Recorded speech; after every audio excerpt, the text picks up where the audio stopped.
देखिए, जो नया वायरस जिसके बारे में बात की जा रही है HMPV, तो एक तो ये नया नहीं है, ये पिछले 24-25 साल से पूरे विश्व के अंदर सर्कुलेट हो रहा है। इसका नाम है ह्यूमन मेटा न्यूमो वायरस। तो ये सांस से संबंधित प्रॉब्लम ही करता है, पर ज़्यादा नहीं, मतलब सिर्फ अपर रेस्पिरेटरी, जैसे कि सर्दी हो गया, खांसी हो गया, जुकाम हो गया, गले। ਮੁੱਖ ਮੰਤਰੀ ਭਗਵੰਤ ਸਿੰਘ ਮਾਨ ਦੀ ਅਗਵਾਈ ਵਾਲੀ ਪੰਜਾਬ ਸਰਕਾਰ ਦੀਆਂ ਸੂਬੇ ਵਿੱਚ ਨਿਵੇਸ਼ ਲਿਆਉਣ ਦੀਆਂ ਕੋਸ਼ਿਸ਼ਾਂ ਨੂੰ ਬੂਰ ਪੈ ਰਿਹਾ ਹੈ। ਨਿਵੇਸ਼ਕ ਵੱਡੇ ਪੱਧਰ ਤੇ ਸੂਬੇ 'ਚ ਨਿਵੇਸ਼ ਕਰਨ 'ਚ ਰੁਚੀ ਦਿਖਾ ਰਹੇ ਹਨ, ਜਿਸ ਕਰਕੇ ਲੱਖਾਂ ਨੌਜਵਾਨਾਂ ਲਈ ਰੋਜ਼ਗਾਰ ਦੇ ਰਸਤੇ ਵੀ ਖੁੱਲੇ ਹਨ। ਮੁੱਖ ਮੰਤਰੀ ਭਗਵੰਤ ਸਿੰਘ ਮਾਨ ਵੱਲੋਂ ਸੂਬੇ 'ਚ ਇੰਡਸਟਰੀ ਤੇ ਨਿਵੇਸ਼ਕਾਂ ਨੂੰ ਖਿੱਚਣ ਲਈ ਵੱਡੇ ਉਦਮ ਕੀਤੇ ਜਾ ਰਹੇ ਹਨ। ਇਨਵੈਸਟ ਪੰਜਾਬ ਰਾਹੀਂ ਸੂਬੇ ਵਿੱਚ ਹੁਣ ਤੱਕ 86,541 ਕਰੋੜ ਰੁਪਏ ਦਾ ਨਿਵੇਸ਼ ਹੋ ਚੁੱਕਿਆ ਹੈ। ਨਿਵੇਸ਼ਕਾਂ ਦੀ ਭਲਾਈ ਲਈ ਸਿੰਗਲ ਵਿੰਡੋ ਸਿਸਟਮ ਵਾਲੀ ਉਦਯੋਗਿਕ ਪੱਖੀ ਨੀਤੀ ਵੀ ਤਿਆਰ ਕੀਤੀ ਗਈ ਹੈ। ਪੰਜਾਬ ਸਰਕਾਰ ਦੀਆਂ ਅਜਿਹੀਆਂ ਨੀਤੀਆਂ ਕਾਰਨ ਹੀ ਨਿਵੇਸ਼ਕ ਸੂਬੇ 'ਚ ਵਾਪਸ ਆ ਰਹੇ ਹਨ। ਪੰਜਾਬ 'ਚ ਨਾ ਸਿਰਫ ਕਾਰੋਬਾਰ ਸਥਾਪਿਤ ਹੋ ਰਹੇ ਹਨ, ਸਗੋਂ ਲੱਖਾਂ ਨੌਜਵਾਨਾਂ ਲਈ ਰੋਜ਼ਗਾਰ ਦੇ ਮੌਕੇ ਵੀ ਪੈਦਾ ਹੋ ਰਹੇ ਹਨ। ਮੈਂ ਕਿਹਾ ਸੀਗਾ ਕਿ ਬਾਹਰਲੇ ਮੁਲਕਾਂ ਦੀਆਂ ਕੰਪਨੀਆਂ ਇੱਥੇ ਆਉਣਗੀਆਂ, ਉਦੋਂ ਸ਼ਾਇਦ ਕੁਝ ਬੰਦੇ ਮਜ਼ਾਕ ਸਮਝਦੇ ਸੀ। ਮੈਨੂੰ ਹੁਣੇ ਮੈਸੇਜ ਆਇਆ, ਗੁਰਲਾਲ ਨੇ ਪੜਾਇਆ ਹੈ, ਉਹ ਕਹਿੰਦਾ ਕਿ ਮਾਨ ਸਾਹਿਬ ਧੰਨਵਾਦ, ਮਾਰੇ ਇਲਾਕੇ ਮੈਂ ਗੋਰੇ ਆ ਗਏ। ਇਨਵੈਸਟ ਪੰਜਾਬ ਦੀ ਉੱਥੇ ਅਸੀਂ ਜਾ ਕੇ ਗੱਲ ਕਹੀ ਕਿ ਤੁਸੀਂ ਪੰਜਾਬ ਇੱਕ ਵਾਰੀ ਆ ਕੇ ਦੇਖ ਲਓ। ਮੈਨੂੰ ਇੰਨਾ ਪਤਾ ਹੈ, ਇੱਕ ਵਾਰੀ ਤੁਸੀਂ ਆ ਕੇ ਦੇਖ ਲਓਗੇ, ਤੁਹਾਡਾ ਜਾਣ ਨੂੰ ਜੀ ਨਹੀਂ ਕਰੂਗਾ।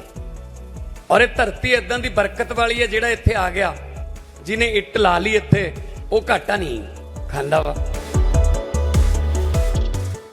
में खराश हो गया, यही सब तरह के लक्षण जो कि वैसे भी आम तौर पे हमारे और अन्य इन्फ्लुएंजा वगैरह के अंदर होते हैं।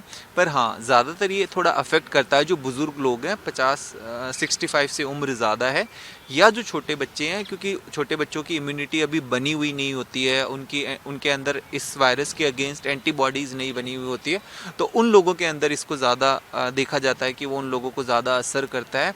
और जैसा कि ये सांस से संबंधित प्रॉब्लम कॉज करता है, तो जो फैलने का कारण है इसका वो भी वही है कि अगर कोई चीखता या खांसता है व्यक्ति जिसको संक्रमण है, तो दूसरे व्यक्ति को जो स्वस्थ है उसको ये संक्रमण हो सकता है। या दूसरा, ये हमारे हाथों के ज़रिए हमारे शरीर में एंटर करता है। अगर हम हैंड हाइजीन, मतलब हाथों की सफाई ठीक से नहीं करते, तो अगर हमारे हाथों पे इन्फेक्शन आ जाता है किसी वजह से, तो हमारे शरीर में एंटर कर जाता है। तो इसी तरह से ये हमारे शरीर में एंटर करता है। केंद्र सरकार ने राज्य सरकारों को गाइडलाइन भी जारी की गई है कि पैनिक होने की आवश्यकता नहीं है, लेकिन जो टेस्टिंग प्रक्रिया इस पर ध्यान रखा जाए। बिल्कुल बिल्कुल, देखिए, केंद्र सरकार ने बिल्कुल जिस तरह से कहा है कि पैनिक करने की ज़रूरत नहीं है, डरने या घबराने की ज़रूरत नहीं है, बट टेस्टिंग, सिर्फ सर्विलेंस बढ़ाना इस वजह से ज़रूरी है ताकि हम ये देख सकें कि कितने वायरस कहाँ पर किस क्षेत्र के अंदर सर्कुलेट हो रहे हैं।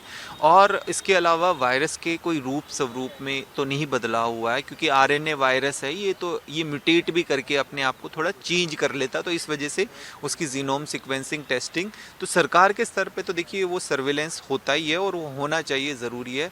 बट व्यक्तिगत तौर पे सभी को यही सावधानी बरतनी है कि हाई रिस्क वाले लोग जिनको पहले से कोई गंभीर बीमारी है, लंग्स से संबंधित अस्थमा वगैरह, COPD वगैरह, तो उन लोगों का हमें विशेष तौर पे ध्यान रखना, और छोटे बच्चों का। पर पैनिक या घबराने की बिल्कुल भी ज़रूरत नहीं है।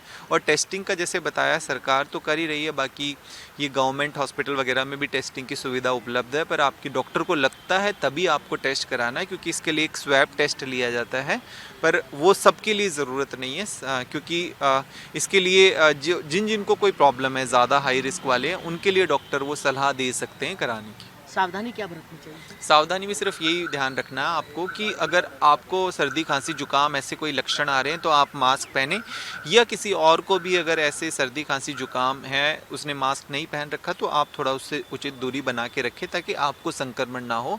और सबसे ज़्यादा ज़रूरी यही है कि घर के अंदर जब भी आप एंटर करें, हैंड वॉश वगैरह ठीक तरीके से करें, ताकि आप घर में किसी जगह पर इन्फेक्शन ना फैलाएं। और खाना खाते समय भी अच्छे से, बहुत अच्छे से आप हैंड वॉश वगैरह करके रखें। अपनी पैनिक होने की बिल्कुल ज़रूरत नहीं है। इम्यूनिटी अपनी ठीक से रखनी है, जिसके लिए आप उचित व्यायाम करें, आप खाने वगैरह का ध्यान रखें, नींद और स्ट्रेस का आप ज़रूर ध्यान रखें।